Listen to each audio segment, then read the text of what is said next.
force humaine, cette mer rouge était infranchissable, c'était imprégnable. Personne ne pouvait avoir, comment on veut savoir comment traverser cette mer rouge. Personne ne pouvait savoir comment, par quelle magie, aller de l'autre côté de cette mer rouge. Alléluia. Donc le peuple israélite va commencer à crier, va commencer à se plaindre à Moïse, va commencer à dire quoi? Moïse, est-ce qu'en Égypte, on t'avait dit qu'on ne pouvait pas nous enterrer en Égypte? En Égypte où nous étions, on t'avait pas dit, on t'a dit qu'il n'y avait pas de sépulcre là-bas. Notre père, Jacob, il est mort là-bas. C'est là-bas qu'on l'a enterré. Même Joseph, pour qui nous sommes venus ici, il a été enterré là-bas. Les grands pharaons qui meurent, c'est là-bas qu'on les enterre. Mais pourquoi toi, Moïse, tu nous envoies ici dans ce désert? Voilà la mer rouge. Voilà le peuple égyptien qui vient. Nous sommes morts. Nous allons pourrir dans ce désert. Nous, on aimerait bien être en Égypte pour servir Israël et Égyptiens. Pourquoi tu nous envoies ici? Mais regardez ce que Moïse va dire. Frères et sœurs, si nous sommes devant les difficultés, ne paniquons pas tout de suite. Parce que quand tu paniques, tu n'as plus le temps d'écouter la voix de Dieu. Quand tu paniques, tu n'as plus le temps d'écouter le réma qui vient du Seigneur. Quand tu es paniqué, tu n'as plus le temps d'observer les directives de Dieu. Quand tu paniques, tu n'as plus le temps de connecter au Saint-Esprit. Parce que la peur a déjà pris ta place. Et la peur vient du diable. Donc le diable a déjà mis un siège dans ton cœur. Donc tout ce que le Seigneur des armées va te dire, ça sera une lettre morte. Amen. Alléluia. Quand le peuple d'Israël a commencé à paniquer, l'homme de Dieu est resté serré. Parce qu'il savait à qui il avait cru. Quand le peuple d'Israël a commencé à paniquer, l'homme de Dieu est resté imperturbable. Parce qu'il a le capitaine des capitaines dans son bateau. Amen. Moïse avait la révélation qu'au commencement, la terre était informe et vide. Et l'Esprit de Dieu se mouvait au-dessus des eaux. Et il y a eu quelqu'un qui a parlé. Que la lumière soit. Et la lumière a été. Il a dit encore que les eaux d'en bas se séparent avec les eaux d'en haut. Et les eaux se sont séparées. Alléluia. Et il a dit, les eaux qui sont restées en bas, que tous ces eaux-là se retirent en un seul endroit. Et cela a été. Donc il avait la révélation que ce grand Dieu-là, il pouvait encore déplacer cette mer rouge. Donc Moïse ne s'inquiétait pas, parce qu'il savait à qui il avait cru. Moïse n'avait aucune inquiétude en lui, parce qu'il avait l'Éternel des armées. El Shaddai. Quand tu l'appelles, quel que soit l'endroit où tu te trouves, et quand tu l'appelles sincèrement, il te répond favorablement. Il s'appelle El Shaddai. Dieu a dit à Moïse, sois sans crainte, tu as une verge en main, tu vas lever cette verge sur cette mer rouge et je vais la diviser. Vous allez passer. Tu es devant quelle situation, frères et sœurs? Tu es devant quel problème, frères et sœurs? C'est quelle situation qui te panique? C'est quelle situation qui te fait mourir, qui te fait pleurer? C'est quelle situation qui te tracasse, frères et sœurs? C'est quelle situation? Tu es devant quelle situation? Tu es devant quelle difficulté? Tu es devant quelle maladie? Quel est l'obstacle qui s'oppose à toi? Quelle est la souffrance qui s'oppose à toi? Quel est, ce qui peut mettre ton cœur? C'est quel problème, frère? Qu'est-ce que Dieu ne peut pas faire? Tu as une verge en main. La parole me dit, tout ce que tu vas lier sur cette terre, elle sera déliée dans les cieux. Et tout ce que tu vas délier sur cette terre sera délié dans les cieux. Alléluia. La parole me dit, le pourquoi au bout de ta langue. Tu as peur de quoi? Tu pleures pourquoi? Tu as crainte de quoi?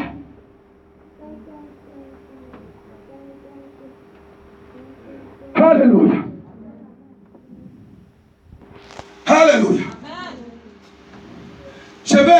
dans la Bible, dans le livre de 2 Rois, 2 Rois chapitre 17, à partir de verset 10, la Bible me dit quoi?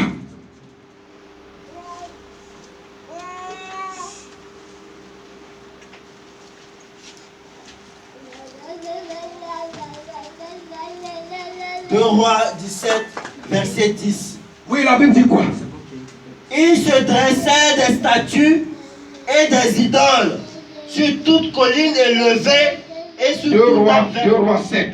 2 Rois 7. 2 Rois 7, verset 10. 2 Rois chapitre 7, verset 10. Oui. Ils partirent et ils appelèrent les gardes de la porte de la ville, auxquels ils firent ce rapport. Nous sommes entrés dans le camp des Syriens, et voici, il n'y a personne. Il n'y a personne. On n'y entend aucune voix d'homme. Il n'y a personne là-bas. Il n'y a que des chevaux attachés et des ânes attachés. Oui. Et les tombes comme elles étaient. Oui. Les gardes de la porte crièrent. Les gardes, oui, rapportèrent. Et ils transmirent ce rapport à l'intérieur de la maison du roi. Ils sont allés dire cela au roi. Le roi se leva de nuit et dit à ses serviteurs, Oui. je veux vous communiquer ce que font les Syriens. Oui. Comment ils savent que nous sommes affamés? Oui. Ils ont quitté le camp pour se cacher dans les champs. Regardez un peu. Et ils se sont dit, Uh-huh. quand ils sortiront de la ville, Oui. nous les saisirons vivants et nous entrerons dans la ville. Oui. L'un des serviteurs du roi répondit, Uh-huh. que l'on prenne 5 des chevaux qui restent encore dans la ville. On n'a qu'à les voir là-bas quand même, ça veut rien voir. C'est eux qui disent là, c'est vrai. Hein? On n'a qu'à les voir là-bas quand même, oui. Ils sont comme toute la multitude d'Israël qui Oui. est restée. Oui. Ils sont comme toute la multitude d'Israël qui se périt. Oui. Et en voyant voir ce qui se passe, Oh, oui. on trouve des chats avec des chevaux. Ils sont allés là-bas.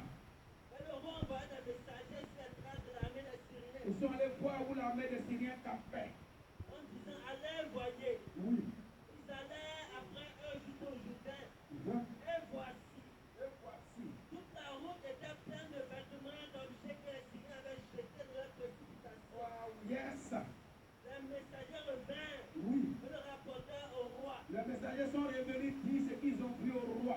Le peuple sortit Le peuple est sorti. et pillait le camp des Et ils sont Syriens. allés piller le camp des Syriens. Et l'on eut une mesure de fleur de farine pour un cycle Oui. et 2 mesures d'orge pour un cycle, Oui. selon la parole de l'Éternel. Ouais. Alléluia. Je vais vous raconter un peu l'histoire. Israël était en guerre avec les Syriens. Et voilà que, tellement que l'armée de la Syrie a siégé Israël, il y a eu la famine qui a pris le pays. Il y a eu la famine qui a pris le pays. En tel enseigne que une femme donnait à sa camarade, il s'associait pour manger son enfant. En tel enseigne que les femmes étaient obligées de manger les enfants. Parce que si elles ne mangent pas l'enfant, tout autant l'enfant va mourir. Elle aussi elle va mourir. Donc il vaut mieux manger l'enfant pour qu'elle ait un peu la force. Voilà qu'un jour, une femme va faire ce deal avec sa camarade. Ce deal étant passé, ils ont tué l'enfant, ils ont mangé. Le jour qui suivait, c'était le tour de la femme qui a mangé l'enfant avec sa camarade. Quand sa camarade a demandé à manger l'enfant de l'autre, elle l'a refusé. Et comme par hasard, le roi de ce pays l'a passé par là. La femme allait se plaindre au roi. Oh roi, voilà que hier, tellement qu'on avait faim, cette femme m'a proposé qu'on mange mon enfant. Moi aussi j'avais tellement faim. J'ai tué mon enfant avec elle. Nous avons mangé mon enfant. Et on avait conclu dans le couple qu'aujourd'hui c'était son enfant, on allait manger. Mais voilà qu'elle refuse. Aujourd'hui son tour arrivé. Et elle refuse de tuer son enfant. La Bible déclare que le roi de ce pays-là, il a eu le cœur maigri, il a eu le cœur affligé. Il va donc déchirer ses vêtements. Il y avait à ce moment un homme de Dieu appelé Élisée. Il va dire, mais tiens, y a-t-il pas un homme de Dieu dans ce pays? pour que nous mourons, pour que ce genre d'atrocité arrive à ma nation. Si ce roi, ce prophète n'a pas fait quelque chose, ou si son Dieu n'a pas fait quelque chose, lui aussi, il va mourir, le peuple va le manger. Frères et sœurs, ce prophète-là, du nom d'Élisée, était devant un dilemme. Il était face à un problème. Il était face à une difficulté. Il était face à quelque chose de puissant. Parce que s'il y a la famille, jusqu'à les femmes arrivent à manger leurs enfants, c'est grave. Qu'est-ce qu'un homme de Dieu peut faire? Mais cet homme de Dieu, il avait la révélation qu'il avait la vers jamais. Cet homme, puissamment oué par le Saint-Esprit, avait la révélation. Oh, depuis son jour où il a vu le jour où il est sorti du sein de sa mère, comme il pouvait dire à Jérémie, depuis le sein de ta mère, je te connaissais déjà. Il t'avait consacré apôtre, il t'avait consacré prophète des nations. Donc une fois qu'il était consacré en tant que prophète, ça va avec la qualification des prophètes. Ça va avec les atouts des prophètes. Et tout ce que le prophète doit dire est en toi. Tout ce que le prophète va faire est en toi. Alléluia. Donc cet homme de Dieu avait cette connaissance-là. Le roi doit donc envoyer des gardes pour aller le chercher. Et s'il ne dit pas quelque chose de bon, il va être tué. C'était son problème, ça. Il était face à la mort. Où une femme va manger son enfant. Frères et sœurs, il y a quelle pitié dans son corps. Le monde est fini. Le monde est terminé. Lui aussi savait qu'il était mort. Mais il avait la veille de l'Éternel à main. La Bible déclare qu'au bout de tes lèvres, j'ai déposé le pouvoir. Alléluia. Donc ce roi-là, ce prophète, va proclamer une parole. Il va dire demain, à cette même heure, il y aura de la nourriture. Et de la nourriture en abondance en Israël. Les gens l'ont pris pour fou. Les gens l'ont pris pour idiot. Comment cela peut arriver? Même Dieu ouvrait une porte dans le ciel. Nous, on ne peut jamais voir ça. À l'heure où nous sommes, on te dit que maman a mangé son enfant hier. Toi qui nous dis aujourd'hui qu'on va avoir mangé demain, jusqu'on va jeter le reste. Toi, tu es vraiment un idiot. Vraiment, ton Dieu que tu adores là, il est vraiment un Dieu idiot comme toi. Mais l'homme de Dieu, avec sa verge, il va dire, moi j'ai l'Éternel des armées à moi. Toi qui es en train de parler, tu vas voir, mais tu ne vas pas manger aussi. C'est moi qui vais faire. Et puis cette nourriture va venir. Moi aussi, par ma bouche, je dis que tu vas boire, mais tu ne vas pas en profiter. Frères et sœurs, la Bible déclare qu'il y avait 4 lépreux. En Israël, quand tu es lépreux, on t'enlève de ta famille. On te jette quelque part au bord de la ville là-bas, tu es là-bas seul.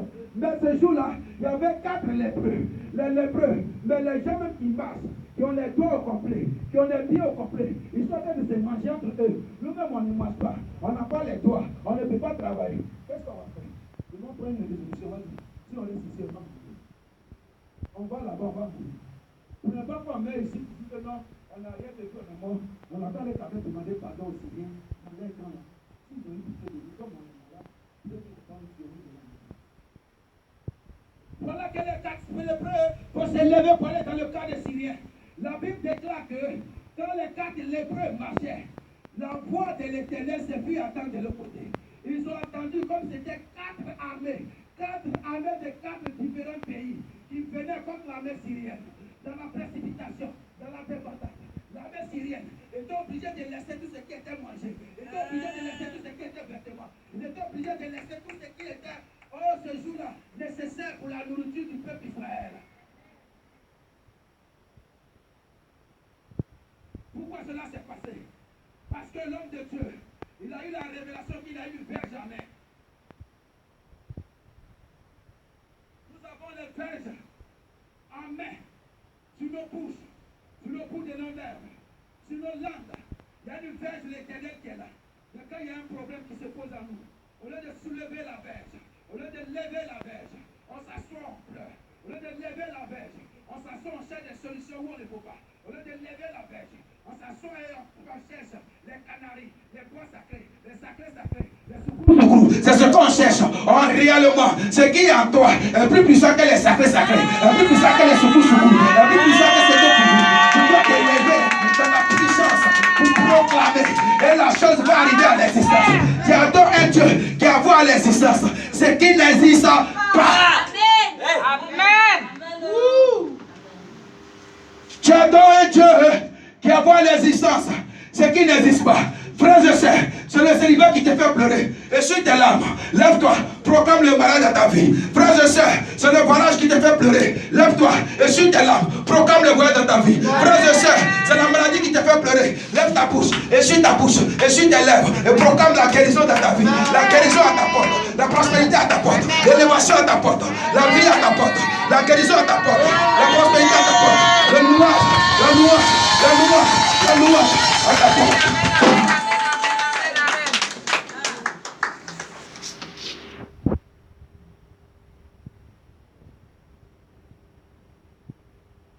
Tu ne vas pas toujours rester à train de pleurer. Il y a un temps pour toutes choses. Il y a un temps pour pleurer. Il y a un temps pour rire. Il y a un temps pour être en joie. Il y a un temps pour... Quand la Bible dit qu'il y a un temps pour toutes choses, c'est vrai, le premier te fait mal. Parce qu'il a eu un temps où les femmes ont mangé les enfants. Mais ce temps est passé. Parce qu'il y a quelqu'un qui a parlé. Il y a eu un temps où tu as pleuré. Mais ce temps est passé. Parce que tu as parlé. Parce que tu vas parler. Parce que tu vas t'élever. Parce que tu vas t'élever. Parce que tu vas t'élever. Parce que tu vas t'élever. Parce que tu vas t'élever. Parce que tu vas t'élever. Parce que tu vas t'élever. Parce que tu vas t'élever. Et tu vas l'élever.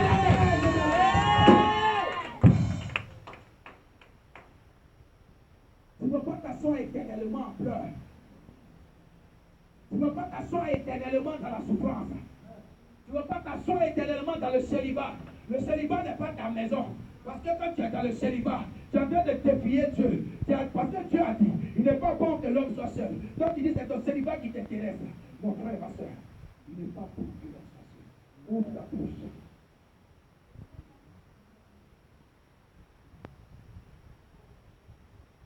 Ouvre ta bouche. Ne t'assois pas sur tes problèmes. C'est le chômage qui te travaille. Ouvre ta bouche. Tu as une verge au bout de ta bouche. Tu as une verge au bout de ta langue. Tu as une verge au bout de tes lèvres. Ouvre simplement la bouche et parle à celui qui envoie à l'existence ce qui n'existe pas. Il y a eu un temps où Anne a pleuré. Il y a eu un temps où Anne s'est cachée de sa coépouse. Parce que si elle la voyait, elle se moquait toujours d'elle. Mais il y a eu un temps où Anne a porté son enfant dans le ventre. Il y a eu un temps où Anne a accouché. Il y a eu un temps où Anne a dit à son enfant, mon fils, viens. Ce qui n'était pas. Pourquoi? Parce que la Bible dit ce jour-là, cette femme-là, elle a eu conscience de la verre de Dieu qui était avec elle. La Bible dit qu'elle n'a pas mangé ce jour. Elle s'est mise à genoux devant la face de l'Éternel. Elle a proclamé, elle a parlé, elle a levé la verge. À tel point que le serviteur de Dieu qui était dans le temple va venir dire à cette femme, mais tu as bu, tu es ivre, tu es... Non, mais c'est pas... Elle dit, mais je ne prends pas pour une femme perverse. C'est la douleur de mon cœur que j'exprime. Alléluia.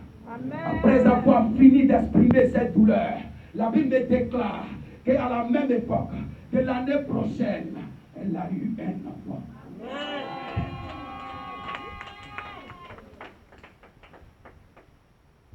Vous pensez que ce qui se passe dans la Bible ne peut pas se passer dans vos vies? Vous pensez que c'est la Bible? Comme un de mes fils me disait un jour, on était en train d'étudier le livre de Genèse. Quand on a vu Pharaon, on a vu les autres, Un moment, il m'a arrêté, il dit, papa, attends. C'est l'Égypte, Afrique, là, où l'Égypte, non, pas là, c'est l'Égypte en haut, là-bas. Je dis, Égypte, Afrique, là, comment tu dis ça? Il dit, non, lui, quand il lit la Bible, là, il ne pense pas que les gens, que la Bible cite là, ce sont des gens qui ont vécu sur la terre avec lui. Ils ont vécu sur la terre avec lui.